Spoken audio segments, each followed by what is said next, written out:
Subscribe कीजिए दोस्तों हमारे चैनल को। नोटिफिकेशन पाने के लिए बेल आइकन को प्रेस कीजिए।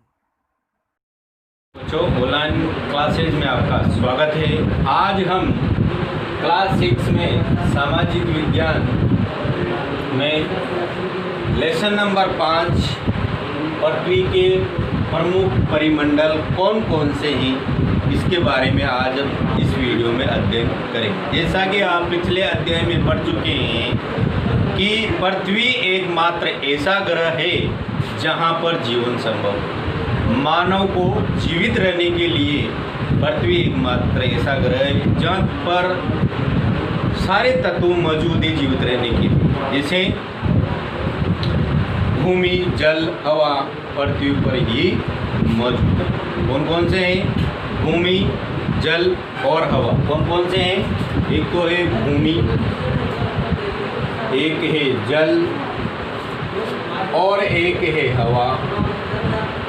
ये तत्व जहाँ पर मौजूद है वहाँ पर जीवन संभव है। इसलिए पृथ्वी पर ये तीनों तत्व मौजूद है, भूमि भी, जल और हवा।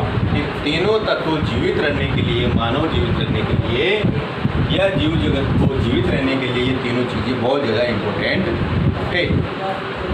पृथ्वी की सतह ऐसी सतह जिसमें पर्यावरण के 3 प्रमुख घटक है। 3 प्रमुख घटक कौन कौन से हैं? पहला घटक है भूमंडल। कौन सा है? भूमंडल। दूसरा जो घटक है आपका वायुमंडल। कौन सा है? वायुमंडल।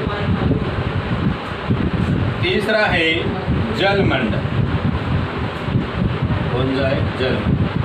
ये तीनों जो पर्यावरण के घटक हैं ये पृथ्वी पर मौजूद है। तीनों जो घटक हैं ये पृथ्वी पर मौजूद है। भूमंडल, वायुमंडल और जलमंडल ये पृथ्वी पर मौजूद है। जहाँ पर ऑक्सीजन, नाइट्रोजन और कार्बन डाइऑक्साइड जैसी दूसरी गैसें भी पाई जाती है। पृथ्वी के बहुत बड़े भाग पर जल पाया जाता है। आपको पता है पृथ्वी के बहुत बड़े भाग पर जल पाया जाता है। पृथ्वी के 1, 2 और 3 और 4 इनमें चारों भागों में से 3 भाग में जल पाया जाता है। इन तीनों भागों में जल पाया जाता है। मात्र 1% पर स्थलमंडल है। उसके बाद देखिए आप, जिसमें जलमंडल कहा जाता है। जलमंडल की सभी अवस्थाएं जैसे बर्फ, जल, जलवाष्प, इन कई रूपों में जल मिलेगा आपको। बर्फ के रूप में मिलेगा आपको, नदियों के रूप में मिलेगा आपको, उसके बाद बर्फ के रूप में मिलेगा, जलवाष्प के रूप में मिलेगा, इन सब के रूप में जल आपको मिलेगा। जीवमंडल एक सीमित क्षेत्र है। जीवमंडल एक क्या है? सीमित क्षेत्र है। बहुत सी जगह पर भी पृथ्वी पर ऐसे ही जगह है जहाँ पर जीवन संभव नहीं है। पृथ्वी पर भी ऐसी बहुत सी जगह है जहाँ पर जीवन संभव नहीं है। जहाँ स्थल और जल और हवा एक साथ मिलते हैं वहाँ सभी प्रकार के जीवन पाए जाएंगे। जहाँ पर भूमि, जल और हवा ये तीनों तत्व जहाँ मिलेंगे वहाँ पर ही सभी प्रकार का जीवन आपको मिलेगा। उसके बाद अपन जिस टॉपिक के बारे में पढ़ेंगे आज वो है भूमंडल। क्या है? भूमंडल। पृथ्वी के ठोस भाग को भूमंडल कहा जाता है। पृथ्वी का जो ठोस भाग है, पृथ्वी का जो ठोस भाग है उसी को अपन क्या कहेंगे? भूमंडल करते हैं। ये भूपर्वतीय और चट्टानों और मिट्टी की पतली परतों से बना हुआ है। ये जो परत है, ये जो इस भूमंडल है ये चट्टानों से, पृथ्वी की भूपर्वतीय चट्टानों से और मिट्टी से मिलकर बना हुआ है, जिसमें सभी जीवों के पोषक तत्व पाए जाते हैं। यहाँ पर सभी प्रकार के पोषक तत्व आपको मिलेंगे। पृथ्वी की सतह को 2 भागों में बांटा जा सकता है। पृथ्वी की सतह को 2 भागों में बांटा जा सकता है। बड़े स्थलीय भूभागों को महाद्वीपों के नाम से जाना जाता है। इनके नाम से जाना जाता है? महाद्वीपों के नाम से जाना जाता है। भूमंडल के जो स्थल भागों को बांटा है, बड़े बड़े भागों, उनमें अपन को महाद्वीपों के नाम से जाना जाता है। 7 महाद्वीप है। कितने महाद्वीप है? 7 महाद्वीप है। तथा बड़े जलाशयों को महासागरीय कहा गया है। जो बड़े बड़े जलाशय हैं, बड़े जल से भरे हुए जो भाग है, उनको महासागर और सागरों के नाम से जाना जाता है। तो दो भागों में बट गए, एक तो स्थल मंडल में और एक जल मंडल में। तो जो स्थल मंडल का जो भाग है बहुत बड़े, उनको महाद्वीप कह दिया, और जो जल से भरे हुए उन्हें महासागर कह दिया। उसके बाद देखिए आप समुद्री जल का तल सभी जगह समान होता है। इस तल की ऊंचाई और समुद्र तल से मापा जाता है, जिसे शून्य माना जाता है। इसे क्या माना जाता है? शून्य माना जाता है। विश्व का सबसे ऊंचा शिखर माउंट एवरेस्ट समुद्र तल से इसकी ऊंचाई है, कितनी ऊंचाई है? 8,848 मीटर। कितना है? 8,848 समुद्र तल से नाम माना जाता है। 8,848 मीटर ऊंचाई माउंट एवरेस्ट। विश्व का सबसे बड़ा गहरा प्रशांत महासागर का मेरियाना गर्त, क्या नाम है उसका? मेरियाना गर्त जो है प्रशांत महासागर में, मेरियाना गर्त प्रशांत महासागर में ये गर्त, नाम ध्यान रखना। सबसे ऊंचा तो है माउंट एवरेस्ट, जिसकी ऊंचाई है 8,848 मीटर इसकी ऊंचाई है। उसके बाद जो प्रशांत महासागर में जो सबसे गहरा गर्त है उसका नाम है मेरियाना गर्त, जिसकी गहराई कितनी है? 11,022 मीटर। कितनी है?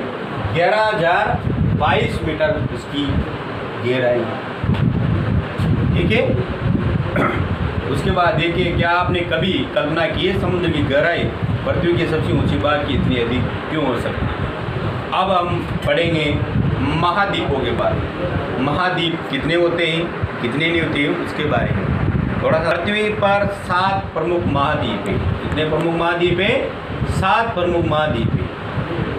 ये विस्तृत जलराशि के द्वारा एक दूसरे से अलग हैं। जो जलराशि भरी हुई है पृथ्वी पर, उसके कारण ये अलग अलग भाग पर हैं। जैसे एशिया, यूरोप, अफ्रीका, उसके बाद उत्तरी अमेरिका, दक्षिणी अमेरिका और ऑस्ट्रेलिया और अंटार्कटिका। ये 7 महाद्वीप हैं। कितने महाद्वीप हैं?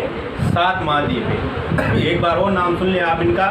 एशिया, यूरोप, अफ्रीका, उत्तरी अमेरिका, दक्षिणी अमेरिका, ऑस्ट्रेलिया और अंटार्कटिका। ये 7 महाद्वीप हमारे विश्व के मानचित्र में आप देख सकते हैं। और अब देखिए आप एशिया महाद्वीप के बारे में सुनिए। आगे देखिए अब आप देखो बच्चों, आगे देखिए आप। स्थल मंडल को 7 भागों में बांटा है, जिसे हम महाद्वीप कहते हैं। क्या कहते हैं?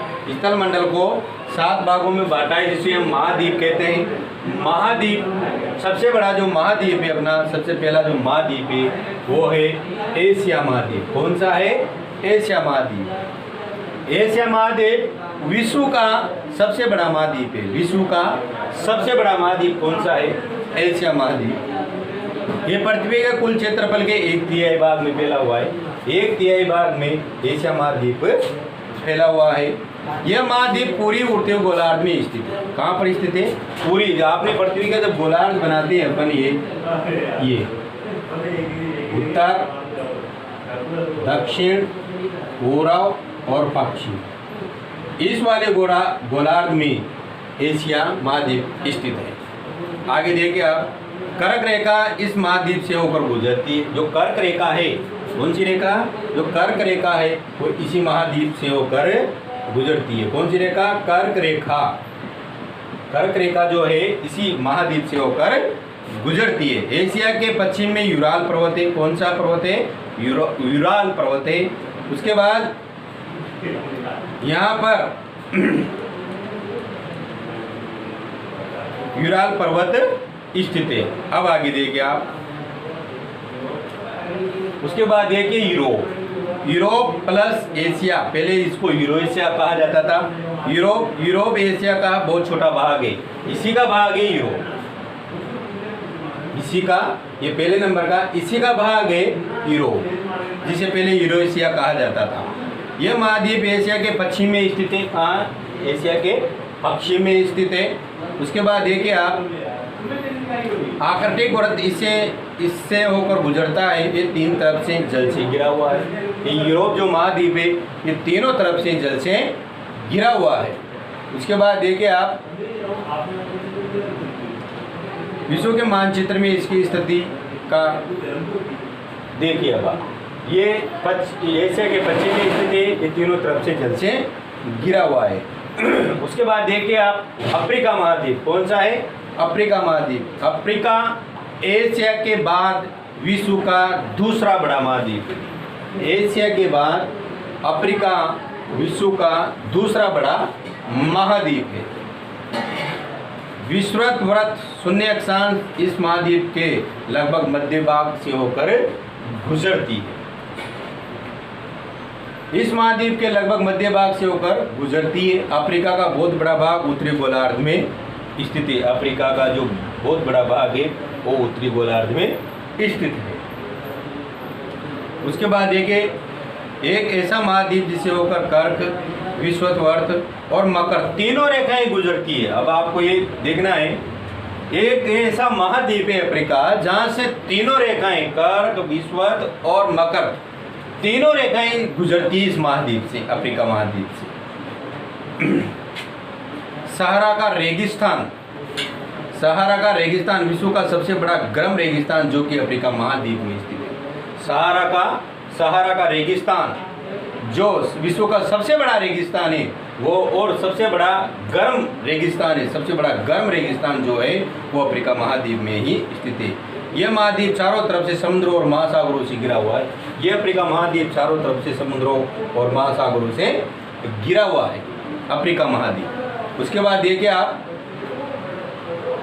यहाँ की जो सबसे लंबी नदी है अफ्रीका महाद्वीप की, वो नील नदी है। और मैंने पहले भी कहा है कि यहाँ से तीनों रेखाएं यहाँ से गुजर रही है। कर्क, मकर और विषुवत वृत्त तीनों रेखाएं, एक ऐसा महाद्वीप है जिससे तीनों रेखाएं गुजरती है, इसलिए ये सबसे ज़्यादा गर्म रहता है। और सबसे बड़ा जो गर्म रेगिस्तान है, सहारा का रेगिस्तान, वो भी अफ्रीका महाद्वीप में ही स्थित है। और अब आगे देखिए आप, उत्तरी अमेरिका कौन सा महाद्वीप? उत्तरी अमेरिका। उत्तरी अमेरिका विश्व का तीसरा बड़ा महाद्वीप है। पहला तो है एशिया, दूसरा अफ्रीका और तीसरा है उत्तरी अमेरिका। इसको बच्चों अब हम अगली वीडियो में अब इसका अध्ययन करेंगे। जहाँ तक मैंने पढ़ा है इसमें 1 और 2 दोनों महाद्वीपों के बारे में आप अध्ययन करिए। और आगे जो बताए थे कौन कौन सी इसके मंडल हैं, पृथ्वी के कौन कौन से मंडल हैं, भूमंडल, वायुमंडल और जलमंडल, इन तीनों के बारे में मैंने बताया था अगले वीडियो में। अब इसको घर पे अध्ययन करिए। धन्यवाद।